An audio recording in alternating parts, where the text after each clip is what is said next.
Monsoon हा महाराष्ट्राच्या वेशीपर्यंत पोहोचलाय आणि गोव्यामध्ये सध्या मान्सूनला सुरुवात झालेली आहे। त्यामुळे पुढच्या 2 ते 3 दिवसांमध्ये मान्सून हा महाराष्ट्रामध्ये राज्यामध्ये दाखल होण्यासाठी अनुकूल असं वातावरण आहे। मोसमी वारे राज्यामध्ये वेळेत दाखल होतील असा अंदाजही हवामान विभागाने वर्तवला आहे। त्यामुळे मान्सून हा महाराष्ट्राच्या वेशीपर्यंत सध्या पोहोचलेला आहे।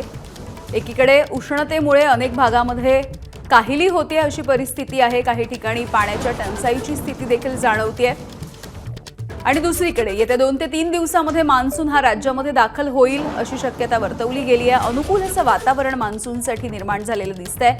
मोसमी वारे राज्यामध्ये वेळेत दाखल होण्याचा अंदाज देखील सध्या व्यक्त केला जातोय। गोव्यामध्ये सध्या मान्सूनला सुरुवात झाल्याचं कळतं आहे। त्यामुळे येत्या 2 ते 3 दिवसांमध्ये राज्यामध्ये मान्सून दाखल होण्याची शक्यता सध्या वर्तवली जाते। काही ठिकाणी मान्सूनपूर्व पावसाच्या सरी देखील बरसलेल्या आपण बघितलेल्या आहेत। महाराष्ट्राच्या काही भागामध्ये यामुळे नुकसान देखील झालेलं होतं। मात्र प्रत्यक्ष मान्सूनला अगदी काही दिवसात सुरुवात होईल।